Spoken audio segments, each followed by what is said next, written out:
तो if you are a serious aspirant of JEE 2025 तो आपको यह पता होना चाहिए कि कौन सी ऐसी कॉमन मिस्टेक्स होती है जो ड्रॉपर भी करता है और टॉपर भी करता है। क्योंकि अगर आपको ये मिस्टेक्स पता रहेंगी तो आप है ना दूसरों की गलतियों से सीख लेंगे, अपना हाथ खुद नहीं जलाएंगे। तो चलिए आज इन्हीं मिस्टेक्स के बारे में बात करते हैं।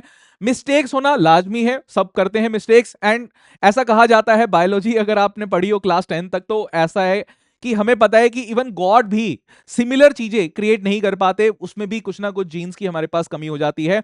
इवन बायोलॉजी में भी कुछ मिस्टेक्स हमारे पास हो जाती है। ठीक है, चलिए अब हम बात करते हैं इसकी कि कौन कौन सी कॉमन मिस्टेक्स हैं जिनको आपको अवॉइड करना चाहिए और जनरली देखने को मिलती है, और आप ये देखना कि क्या आप भी ये मिस्टेक करते हैं कि नहीं करते हैं। ठीक है, सबसे पहली मिस्टेक रहती है बच्चों की कि सॉल्व करते रहते हैं मॉक पेपर ही मॉक पेपर। उनको लगता है कि यार सिलेबस पूरा हो गया है, अब सिर्फ एक ही चीज उनको बचा सकती है और वो है मॉक पेपर। मॉक पेपर पे मॉक पेपर लगाते रहेंगे कि कभी एक एक्स इंस्टीट्यूट का, कभी वाई इंस्टीट्यूट का, कभी जेड इंस्टीट्यूट का, कभी काली टी शर्ट वाला, कभी पीली टी शर्ट वाला, कभी नीली टी शर्ट वाला, कभी लाल टी शर्ट वाला। इस तरीके से अलग अलग टी शर्ट्स के वो मॉक पेपर लगाते रहेंगे। बट दिक्कत यह है कि आप सिर्फ अगर मॉक पेपर लगाएंगे तो आपको यह कब मौका मिलेगा कि आप अपने आप में इंप्रूवमेंट देख पाए। हाँ, मॉक पेपर में आपको कई क्वेश्चंस ऐसे मिल जाएंगे जो आपसे नहीं हो पा रहे हैं, बट कई बार ऐसा होता है कि मॉक पेपर का लेवल जो होता है वो एक्चुअल एग्जाम से काफी हाई होता है। इसकी वजह से आपका मोटिवेशन हो सकता है कि वो लो हो जाए, और मोटिवेशन लो रहता है तो हमारा एफर्ट भी कई बार कम हो जाता है। और उसमें मैंने देखा है कि ये डिफरेंस फिर क्या आता है कि बच्चे की पढ़ाई में इंटरेस्ट कम हो जाता है और फिर धीरे धीरे स्कोर जो है वो नीचे चला जाता है। आपको पढ़ाई भी करनी है साथ के साथ। एक मॉक पेपर अगर आप दे रहे हैं, आपको लग रहा है कि यार मॉक पेपर में अच्छा नहीं स्कोर आ रहा है, तो फिर आपको तुरंत स्ट्रेटेजी चेंज कर देनी चाहिए और आपको थोड़ी सी ज्यादा पढ़ाई और फिर मॉक पेपर कम करने चाहिए। ठीक है, ये एक चीज मैं बताने वाला हूं आपको कि कैसे आप और भी इंप्रूवमेंट लेके आ सकते हैं अगर आप इस प्रॉब्लम में फंसे हुए हैं। तो वीडियो पूरे एंड तक देखना, अभी बहुत सारी चीजें बची हुई हैं। दूसरी मिस्टेक की हम बात करते हैं कि लोग बाग क्या है कि नए नए मटेरियल के पीछे भागते रहते हैं। They look for new material की सर इस कोचिंग इंस्टीट्यूट का ये मटेरियल, सर इसमें तो बड़े अच्छे नोट्स दे रखे हैं, या फिर इसमें कुछ अलग ही क्वेश्चंस हमारे पास आ गए हैं।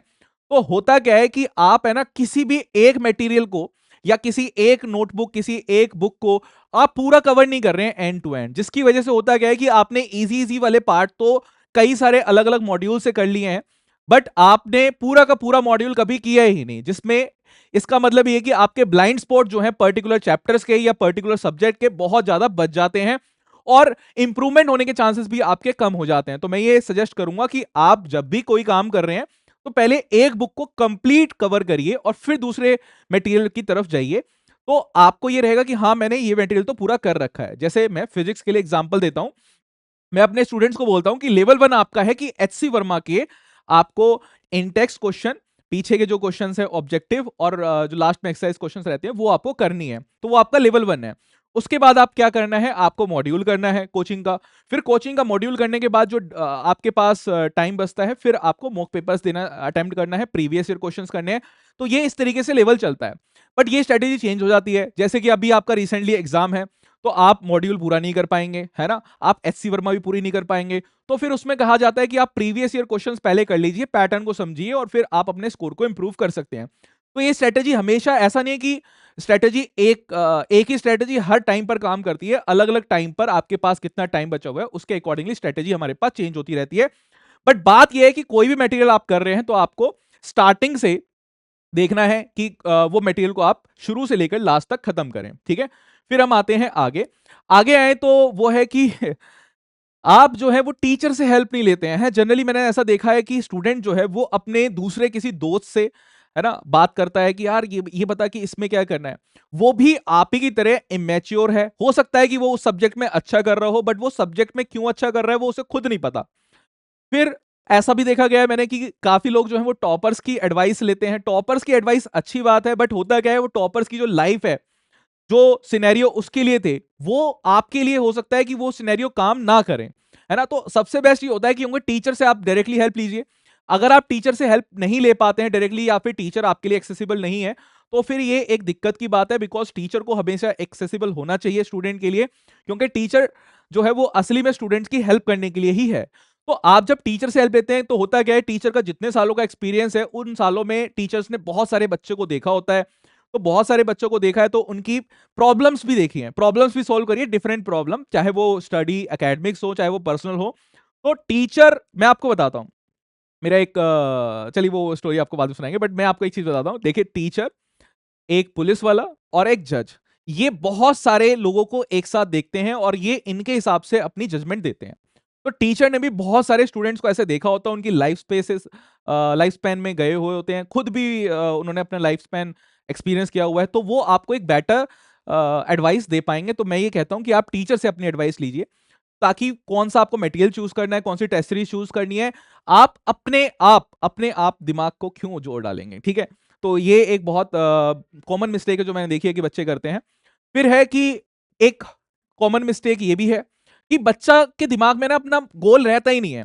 कैसा गोल कि भाई कितना स्कोर करना है, उससे पूछो कि क्या करना है जेई में, तो बोलेगा सर मुझे ना अच्छा स्कोर चाहिए। भाई अच्छा स्कोर क्या होता है? अच्छा स्कोर अगर आपने नहीं पढ़ा तो आपके 120 आएंगे तो वो भी अच्छा स्कोर है, 150 आएंगे वो भी अच्छा स्कोर है, और आपने अगर बहुत पढ़ रखा है आपके 220 भी आएंगे तो वो भी खराब स्कोर है। आप कहेंगे सर मेरे को तो 300 में से 300 चाहिए।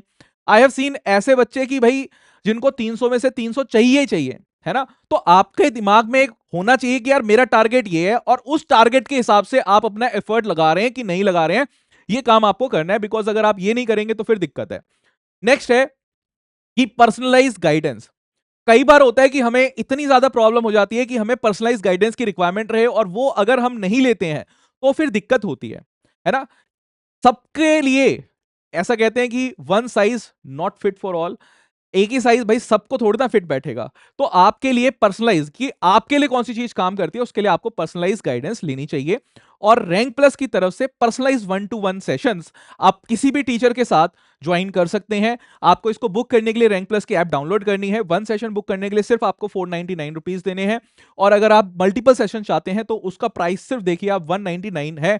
तो आप इसको जरूर जरूर जरूर आप एक बार करिए, एक्सपीरियंस करिए, आपको सिग्निफिकेंट चेंजेस देखने को मिलेंगे। मुझे आज के सेशन में सिर्फ इतना ही बताना था कि कौन कौन सी कॉमन मिस्टेक्स है जो आप ना करें, ठीक है। और बस यही है। और have a good day and best of luck for your exam. And मैं चाहता हूं कि आप ये मिस्टेक्स ना करें और अपने नए साल में इंप्रूव करें, जेई एग्जाम को अच्छी तरीके से तैयारी करें। नीचे डिस्क्रिप्शन में हमारा टेलीग्राम ग्रुप दिया हुआ है, उस टेलीग्राम ग्रुप को जरूर ज्वाइन कर लें, बिकॉज वहां पे आपको हमारे नोट्स, हमारे डीपीपीज और वेरियस एग्जाम्स की जो नोटिफिकेशंस हैं आपको वहां पे मिल जाएगी। तो चलिए फिर मिलते हैं बाद में।